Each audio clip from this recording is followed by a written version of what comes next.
you all feel tonight?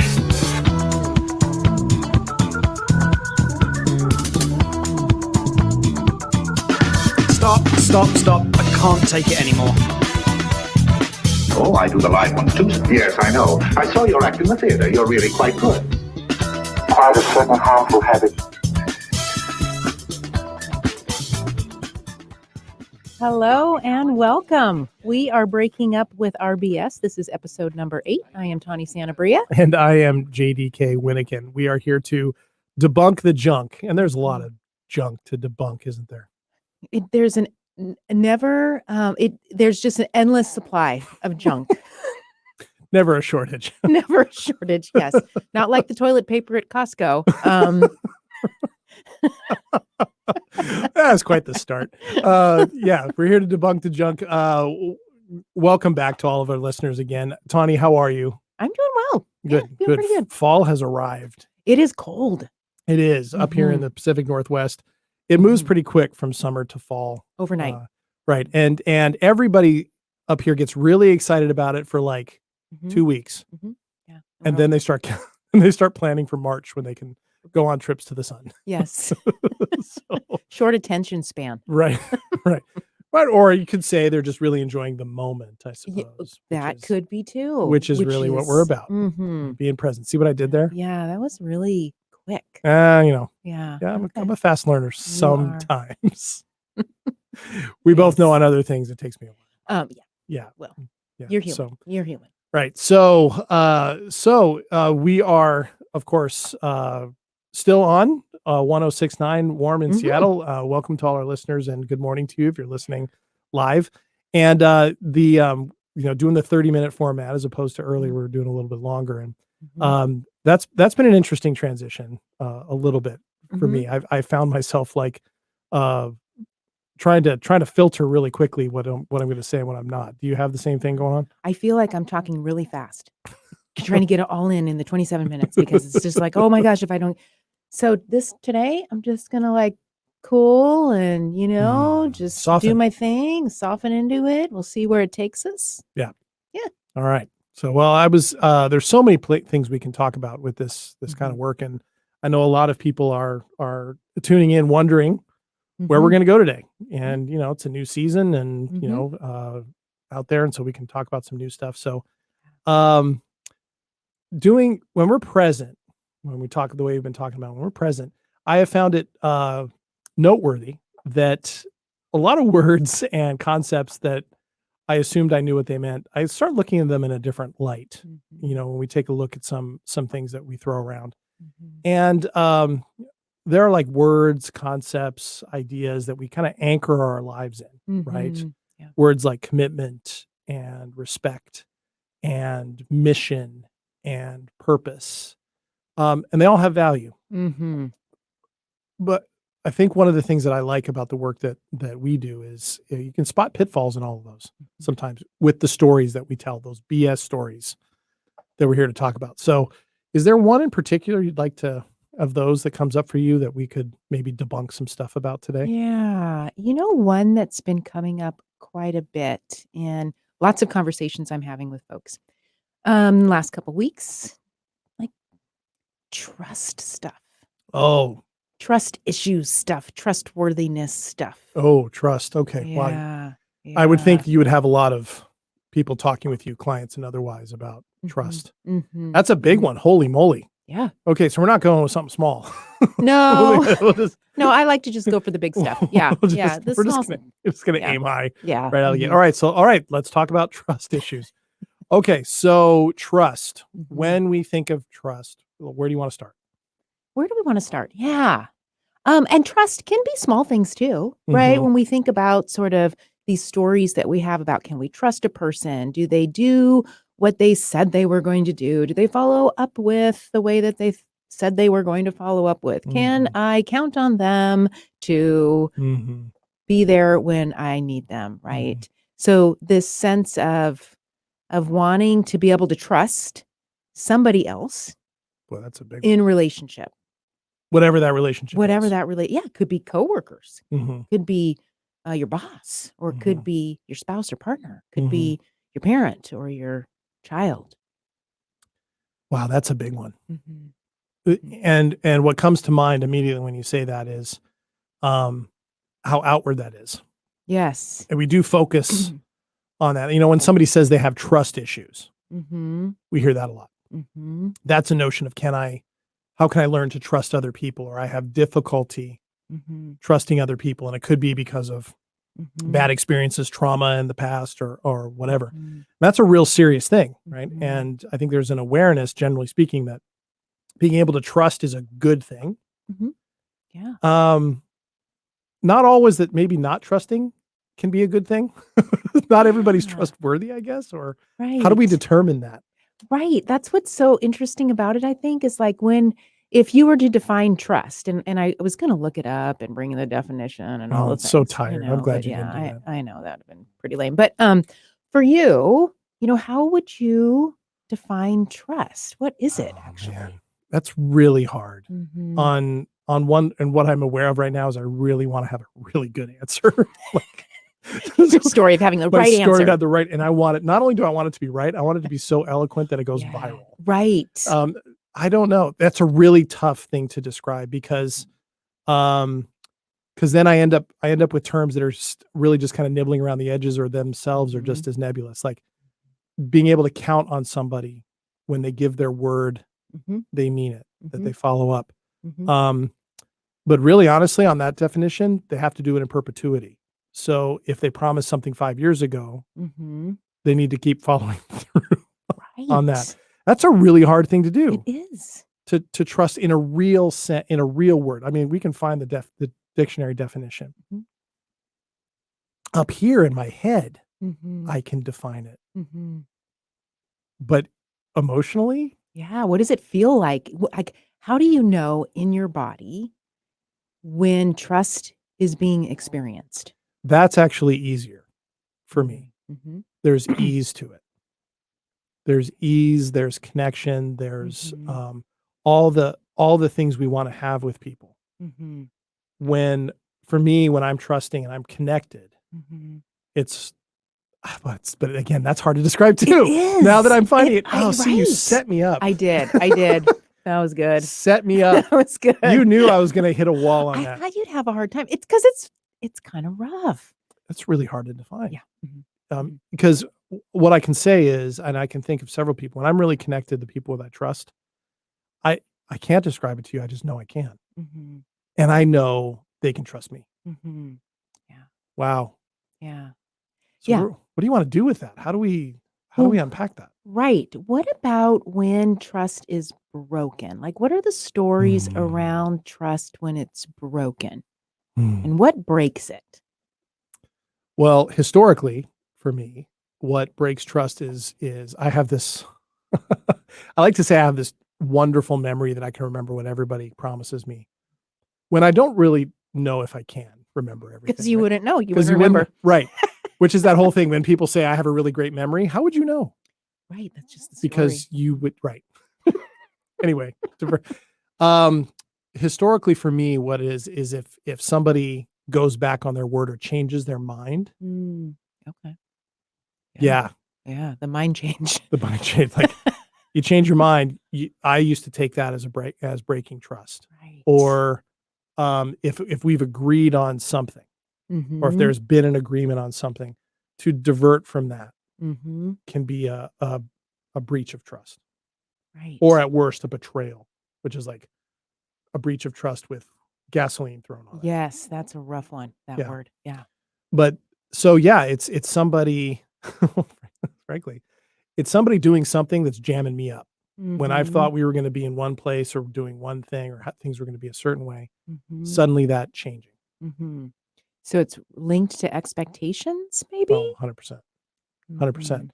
Well, I guess that's the interesting part, because as I'm processing all of this, there is expectation there, but there's also that desire for security in that. I want people to keep their word, quote unquote, because then I can be secure that they mean that and I don't have to worry about it. And then I guess historically told myself that's how I can be okay and just be me. And it comes back to what we talked about earlier in this show about if you can just be, you other person can just be who I need you to be so I can be myself, Yes. I would be okay. Right. You set me up again. So trust is linked to that. What the heck? What the heck? Okay, so this is what I mean about unpacking. Like when we take these terms and we unpack them, we can suddenly run into this. We start asking ourselves questions about these terms that we realize we can't define, or we have certain expectations or certain stories about. Yeah. Yeah. Oh my gosh. Yeah. So that can be anywhere. So that can be with a boss, a coworker, a partner, a friend, any kind of relationship. That outward, boy, we do a lot of evaluation of our relationships on the basis of other people's trustworthiness, then do we? Yes. Don't we? Yeah. And it's all centered around their behaviors. So we're consumed with And their words. their behaviors linked to their words. Right. Right. Because their word is whatever they're saying they're going to do or not do, follow through with. And then that's the behavior. Oh man. Right. And of course there's always the question too, like, when people say, and I've seen this in, friends' relationships and, dating relationships and that type of thing. Here's the things you can know about me. I'm this, this, this, this, and this. You can trust this, this, this, this, and this. Once upon a time, I think I really liked that. That was, but now I'm really uncomfortable. Now, when you read, you can trust us, you're gonna be like, what? Well, what if you change your mind? What if you change your mind? Or, and just to even take it into a human realm, what about somebody just being a human? Because human beings, we aren't consistent. That's the funny thing is I'm sitting here going, wait a minute. A lot of the things that I want people to make sure they stay trustworthy on by keeping their word about, I want to be able to change my mind. So that part's, don't tell me that. Right. Because I'm thinking of several instances in my life where people have hit me with those kinds of things or try to pin me against the wall. And I'm like, and I'm morally outraged. Like, wait a minute, I'm allowed to change my mind. But that was 5 years ago. Right.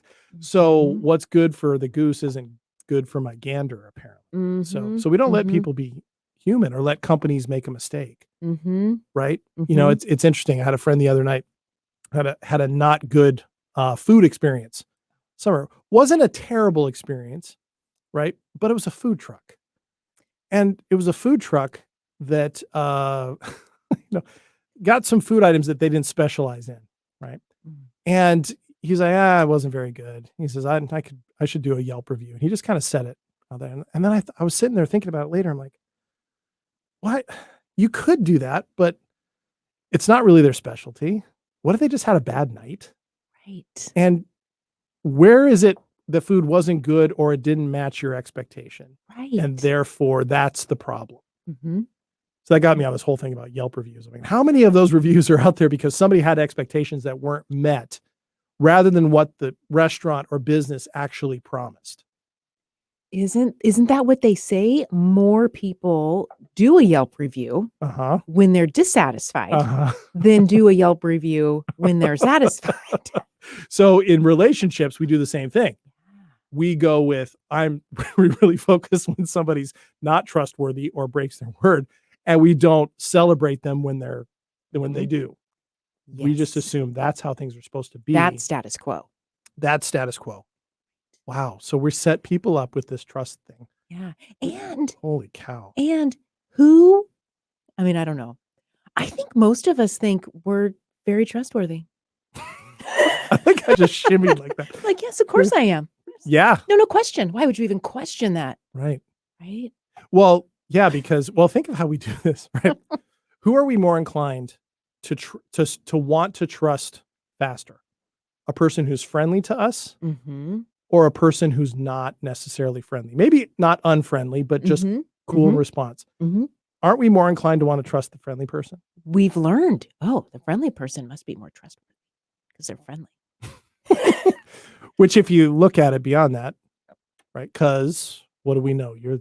Yeah, we know lots of friendly people can be very manipulative and narcissistic and all the things, right? Yeah. Doesn't mean all the friendly people are that, but Right. that is a quality that doesn't necessarily mean anything Well, about we tend to trustworthiness. assume that's a person who's more put together, who's more accessible, who's more open, and therefore more desirable for connection. As opposed to maybe a person who's a little not standoffish, but maybe just boundaried. Yeah. Maybe just takes their time before they step in. Maybe it takes a little while to open up. Maybe introverted. Yeah. Or maybe he's not all that impressed with you in the moment. Maybe. But how could that be? Right. How could that I'm be? so impressive. So trustworthy. So trustworthy and impressive. Right. And attractive. Yes. Right. Right. Like, ooh, boy. yes. Oh, boy. Okay. So, wow, this is a can of worms you've opened up. You knew this was going to happen too. Yeah. You got that look in your eye. Yeah. All right. So, hopefully people aren't sitting at home going, oh my God, I can't trust anything. Right.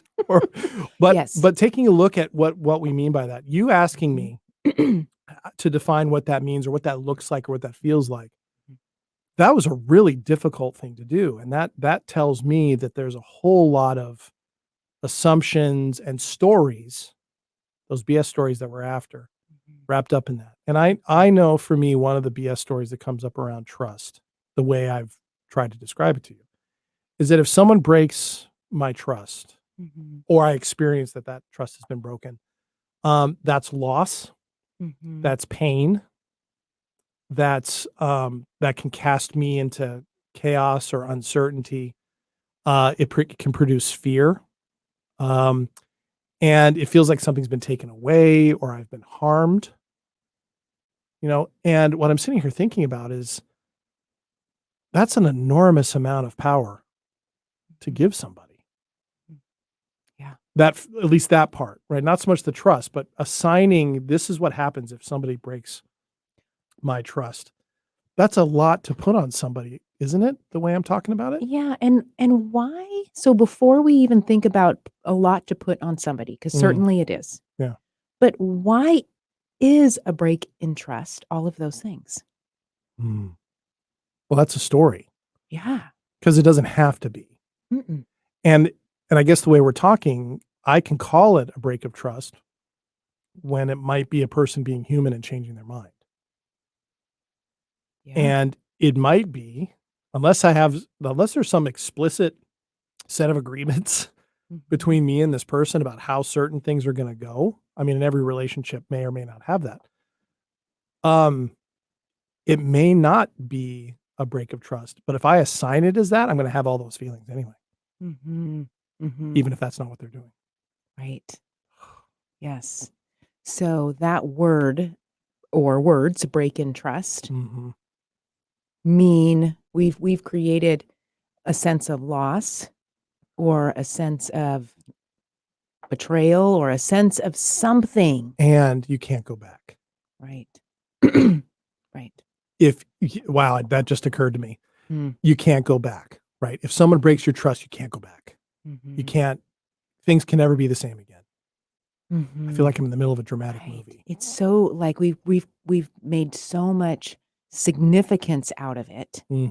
Right. And then we were talking about this the other day, we've got to now look for red flags in other relationships. Oh, yeah. Because we had this break in trust here. Right. So you better watch for it there. We've got to watch for it in every other area of our life. And then we have trust issues.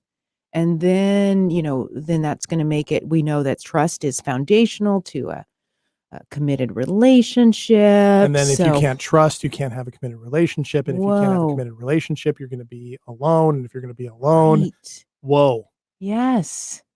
See, that's the thing that I hope that listeners continue to keep driving home, is to remember that wherever these BS stories come from, whether around real trust issues or around made up ones or around even small things, they can cascade into bigger stories that can get us all the way to the existential crisis area where we are literally driving ourselves mad. Yeah, we've made a problem out of so many layers of our lives. Then it's so overwhelming to feel like we can reconnect. Yeah. And with that. And wow, it's and I wonder to what degree, for me at least, with high expectations of what trust meant, even though I can't define it. How many things became a setup for me in those relationships, set up for failure, set up for difficulty, and vice versa. Because if I'm wanting somebody else to be a certain way that I consider trustworthy, I'm going to, at least in my own mind, want to show up the same way. So I'm setting myself up and I'm setting them up.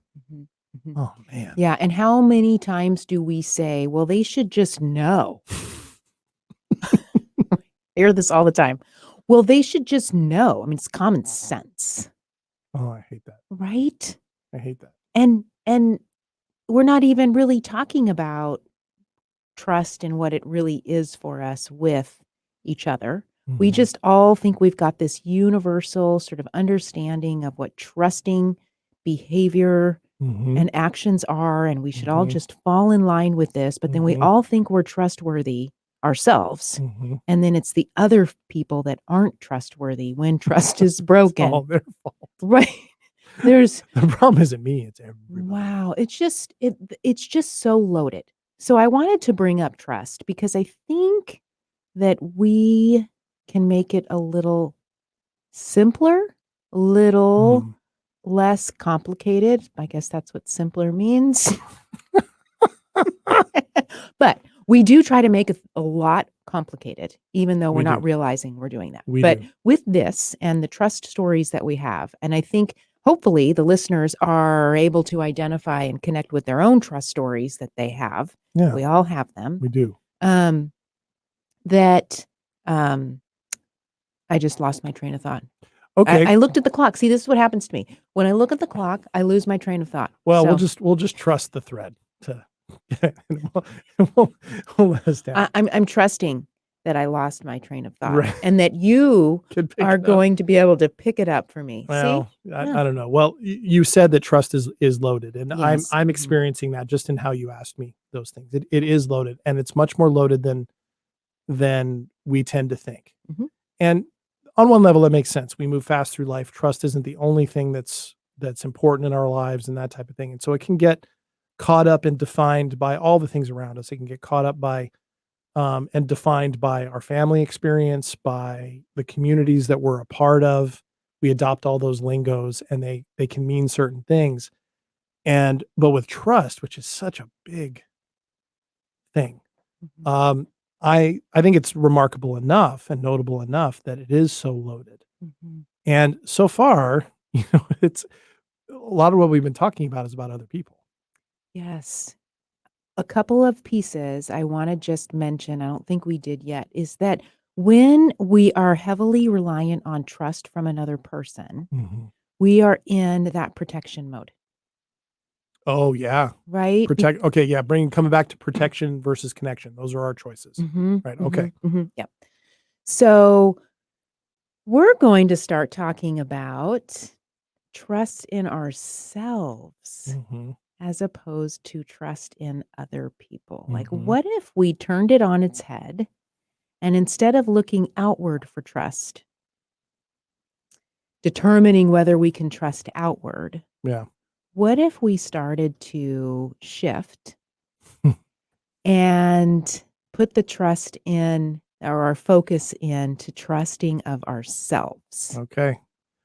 Well, the first thing that comes to mind with that is that, okay, that's going to be fun. And second, fun meaning maybe not fun, but meaning something. But the other thing is what we're talking about. You're right. It's putting what I said earlier, gives a lot of other people power when we put it in their hands. If we only do that, we give a lot of people power over our own sense of okayness and our sense of safety, our sense of belonging. And wow, that's a setup, because there's a lot of people out there that we know that we put that trust in who can let us down, quote unquote, or can just be human, or can do things that are hurtful, right? Without intending to, or even intending to, whatever. That's okay. So because we haven't talked about that yet. Right. So you think about, I brought up trust issues earlier. You think about somebody who really has a strong story about trust issues, it's just really in protection mode. Right. Right. If we can shift into trusting ourselves, that's going to open us up. And so I'm so excited Wow. to move in that direction. Yes, because so I think over the next week, while everybody waits for that conversation, pay attention to the trust stories that you may have, whether it's at work, whether it's in your primary relationship, romantic or otherwise, or with your best friend, or a point of conflict maybe that's going on. Pay attention to those and maybe notice to what degree they're loaded and heavily and in need of unpacking, and just be aware of those. And then next week when we come in, I guess we'll talk about trusting ourselves, which is, it's interesting that sounds like a really new thing to talk about. Right. It's going to be fun. It is going to be fun. All right. So, we'll cover that next time on Breaking Up with Our BS. Thanks for joining us again for this conversation about trust. Woo. This one was wild. Do you have anything else to say before we sign off here, Tawny? I don't know that I have anything else to say, but like you said, just kind of pay attention to whether when those stories come up around, people should be this way or that way, or they said they were going to do it that way and they did it this way. Just pay attention to those stories. What we once called the bullshods. The bullshods. Yes, Yes, those two. They're back Yes. again. All right. Well, we'll see you all next week. Thanks for joining us. I am JDK Winnikin. And I am Tawny Santabria. And we'll see you guys next time. Thanks.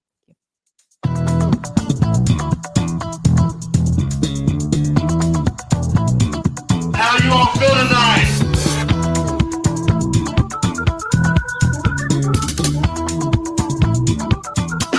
Stop. I can't take it anymore. Oh, I do the live ones too. Yes, I know. I saw your act in the theater. You're really quite good. Quite a certain harmful habit.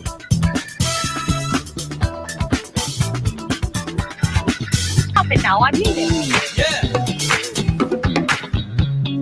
I don't think he felt anything after the crash. Un second, Janillo.